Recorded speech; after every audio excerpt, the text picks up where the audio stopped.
खबरदार रहने के लिए चैनल को सब्सक्राइब करें और प्रेस करें बेल आइकन।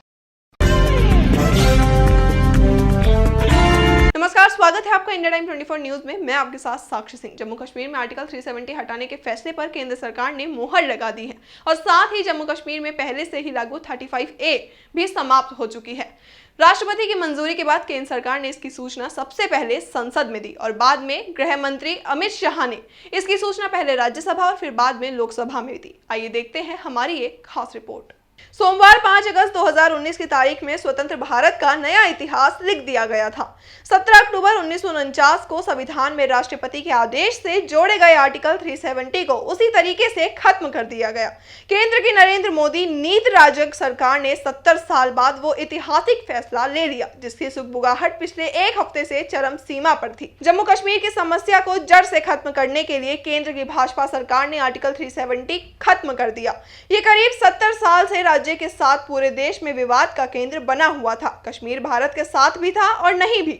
भारत के कई कानून कश्मीर में लागू नहीं होते थे। अलग झंडा, अलग विधान, 6 वर्षीय विधानसभा, अलग दंड संहिता जैसे तमाम प्रावधान उसे भारत के साथ आत्मसात नहीं होने दे रहा था। सोमवार सुबह करीब 11:15 बजे गृह मंत्री अमित शाह ने राज्यसभा में घोषणा की कि राष्ट्रपति कोविंद ने आर्टिकल 370 की समाप्ति की अधिसूचना जारी कर दी है। इसी सिलसिले में वो एक संकल्प पारित करने के लिए और मौजूदा जम्मू कश्मीर को 2 भागों में बांटने के लिए जम्मू कश्मीर पुनर्गठन विधेयक 2019 पेश कर रहे हैं। इसके बाद विपक्ष के भारी हंगामे के बीच चर्चा शुरू हुई। रविवार रात जैसे ही कश्मीरी नेताओं को नजरबंद कर घाटी में धारा 144 लागू की गई और सोमवार सुबह 9:30 बजे पीएम मोदी की अध्यक्षता में कैबिनेट बैठक बुलाई गई।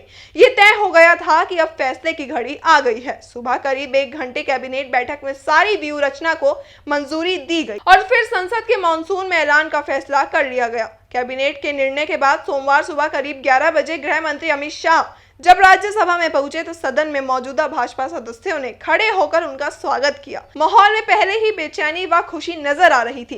विपक्षी नेता जहां बेचैन थे वहीं सत्ता पक्ष खुश था। शाह ने अपना बयान शुरू करते हुए कहा, ऐतिहासिक आर्टिकल 370 जम्मू कश्मीर का देश से एकीकरण नहीं होने दे रहा था, लेकिन अब ये लागू नहीं रहेगा। राष्ट्रपति रामनाथ कोविंद ने आर्टिकल 370 खत्म करने की अधिसूचना पर दस्तखत कर दिए और अब क्योंकि जम्मू कश्मीर संविधान सभा अस्तित्व में नहीं रहेगी और राज्य विधानसभा भंग हो चुकी है, इसलिए उसकी सारी शक्तियां संसद के दोनों सदनों में निहित हैं। राष्ट्रपति के आदेश पर दोनों सदनों में बहस हो सकती है। गृह मंत्री शाह ने रास में कहा कि हम वही तरीका अपनाने जा रहे हैं जो 1952 व 1962 में कांग्रेस ने अपनाया था। तत्कालीन कांग्रेस सरकारों ने अधिसूचना के माध्यम से ही इस अनुच्छेद में संशोधन किए थे। अमित शाह ने विपक्ष द्वारा किए जा रहे विरोध को अनुचित ठहराया है और साथ ही उन्होंने कहा है कि उनकी बातों का कोई मोल नहीं है, सिर्फ राजनीति में आने के लिए विपक्ष इसका विरोध कर रहा है। शाह की घोषणा के बीच ही रास में मौजूदा पीडीपी के 2 सदस्यों ने हंगामा करते हुए अपने कपड़े फाड़ लिए। संविधान की प्रतियां भी फाड़ी गई। इससे नाराज सभापति नायडू ने मार्शल के जरिए उन्हें सदन से बाहर निकलवा दिया। अब आइए जानते हैं कि जम्मू कश्मीर में आर्टिकल 370 और 35A हटाने का क्या मतलब है और इससे आपको क्या नए अधिकार मिलेंगे। अब जम्मू कश्मीर में देश के अन्य राज्यों के लोग भी जमीन लेकर बस सकेंगे। कश्मीर का अब अलग झंडा नहीं होगा, मतलब वहां भी अब तिरंगा शान से लहराएगा। जम्मू कश्मीर में अब तिरंगे का अपमान या उससे जलाना या नुकसान पहुंचाना संगीन अपराध की श्रेणी में आएगा।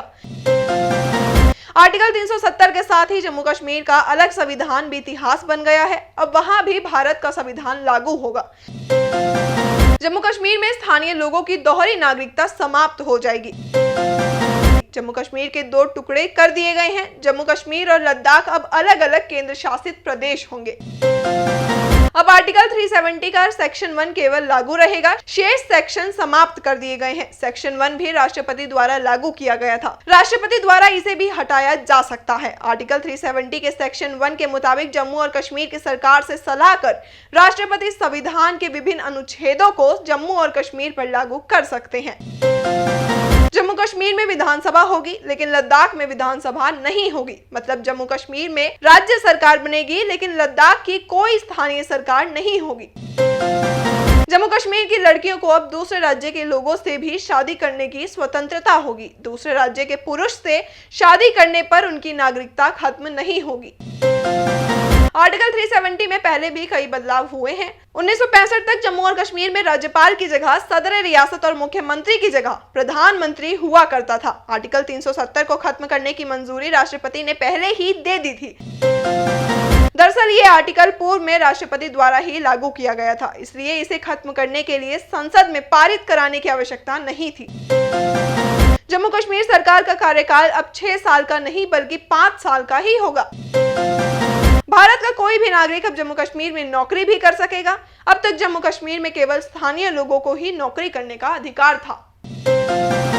जम्मू कश्मीर में आर्टिकल 370 और 35A हटाने के बाद राजनीतिक गलियारों में हंगामा मच गया है। जहां कुछ राजनेता इसका पक्ष ले रहे हैं तो वहीं दूसरी ओर कुछ विपक्ष नेता इसका जम के विरोध कर रहे हैं। तो फिलहाल के लिए इतना ही। देश और दुनिया की तमाम बड़ी खबरों के लिए आप बने रहिए हमारे साथ और देखते रहिए इंडिया टाइम 24 न्यूज। खबरों से खबरदार रहने के लिए चैनल को सब्सक्राइब करें और प्रेस करें बेल आइकन।